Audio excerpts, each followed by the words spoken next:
And first up, a story about the train drivers calling for an urgent inquiry into the condition of the main Sydney-Melbourne railway line, which they describe as a disaster waiting to happen. Last month, speed restrictions became so pervasive on the Victorian leg of the journey that passengers had to go by bus between Wodonga and Melbourne, while a major freight carrier warned of potential injuries to drivers and damage to stock. The rail union blames the Australian Rail Track Corporation for a bungled billion-dollar infrastructure upgrade in which concrete sleepers replaced wooden ones, a claim the government-owned corporation denies, blaming instead decades-old faulty foundations on nearly a third of the Victorian track. But the 7:30 report has also identified many examples of faulty track on the New South Wales side of the border. Matt Peacock reports.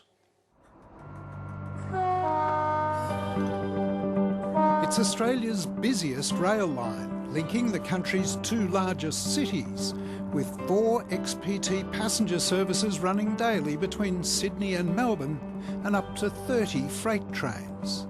But a multi-million-dollar infrastructure upgrade replacing wooden sleepers with concrete has train drivers and their union claiming the line is in worse condition than it's ever been.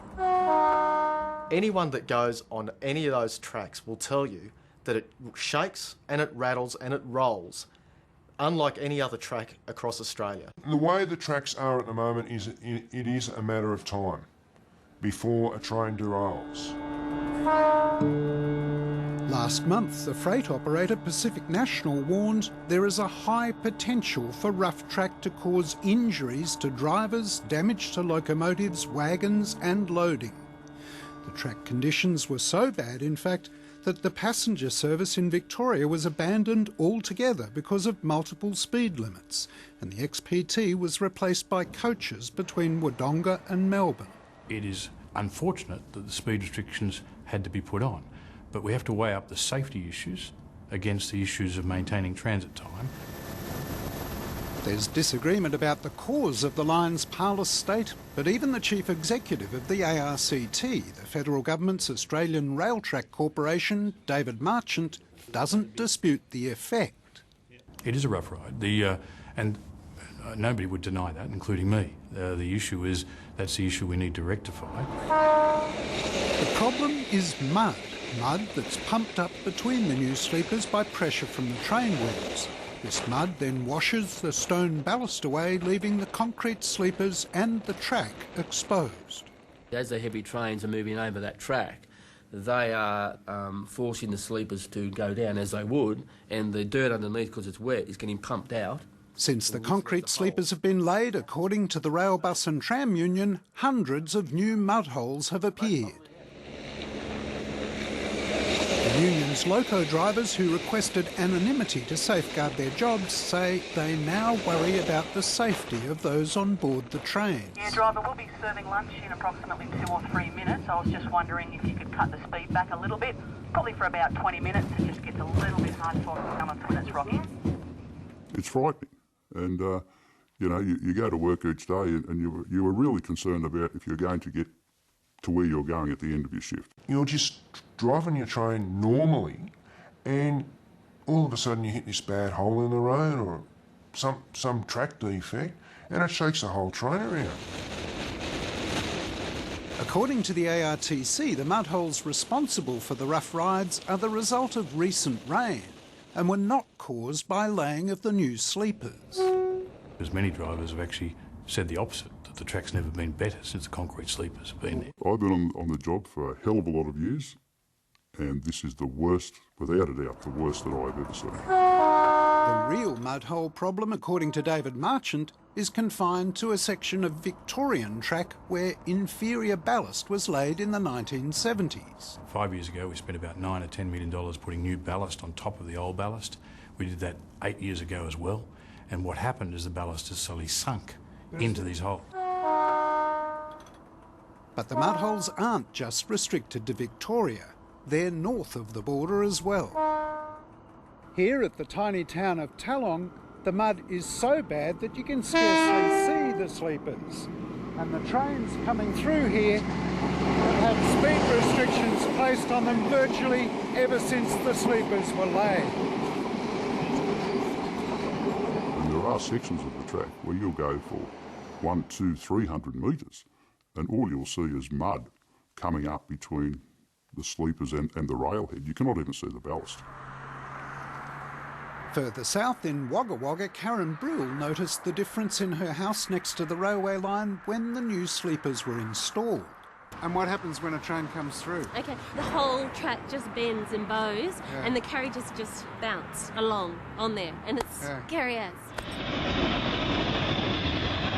The ARTC blames a small mud hole it says it's now fixed. Karen Brill's lived here for 17 years, but it's only since the concrete sleepers were laid that trains began shaking the house. This video shot from her backyard shows how fast the trains go by. All the carriages just bounce, and you can hear the carriages, not carriages, the containers more so, they just bounce all the way through, and it's so noisy. And it's very scary actually. You sort of think they're going to come off. Although mud holes are clearly visible as far north as Tallong in New South Wales, the ARTC insists the problem's limited only to a section of the Victorian track.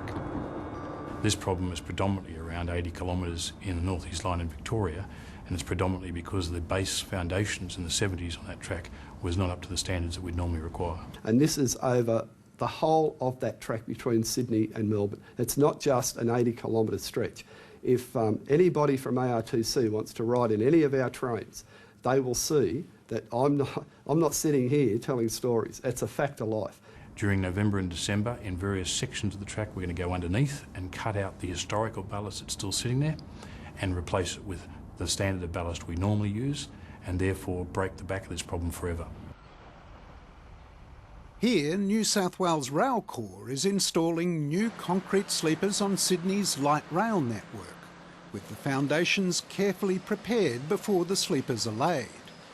According to the Rail Union's Assistant New South Wales Secretary, Dave Matthey, himself a freight train driver on the Southern Line, the difference is obvious. As you see on this train, as you'll see, this is concrete sleepers done by Rail Corps, and wherever they've done it, it's done properly. Smooth. Smooth as. You can even put your cup up on the shelf. You're sure about this? Yeah, positive, I trust. But out in the country where ARTC have done the track, you would never be able to do that. Unlike Railcorp, claims the union, the ARTC's used a far cheaper insertion method to lay its sleepers on the Southern Line.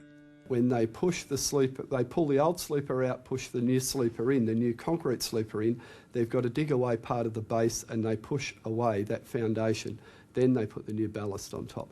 It's a cheap and nasty way of laying concrete sleepers.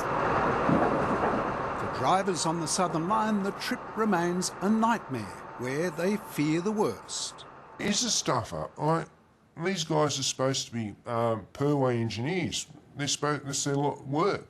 They're supposed to be able to fix the train tracks, but they're giving us a substandard tool to do our jobs. If something is not done, and I mean very soon, on this track south of Sydney, something is going to happen, and it is going to be a major incident.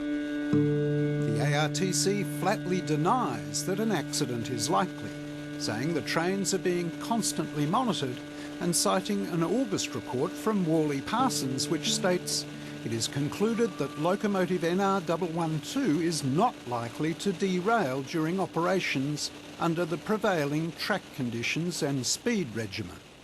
At the time of that test, though, nearly 70% of the Victorian line was subject to speed limits. Effectively, the issue is that the safety is paramount. That's why there are speed restrictions. It's yet another infrastructure bungle, warns the rail union, and heads should roll. What we also think needs to happen is an independent inquiry and an audit of the work that has been undertaken by the ARTC to date using billions of dollars of taxpayers' money. We've upgraded the track's performance quite substantially. So in a historical perspective, the reality is that mud holes were there and actually had quite significant effects pre-1998. For the drivers who ride the track each day, their question remains, will the line be fixed properly before a serious accident occurs? It is nerve-wracking, there's no doubt about that. And you knock off work of an evening and You think, oh, well, we made it today, I hope we'll make it home tomorrow. That report from Matt Peacock.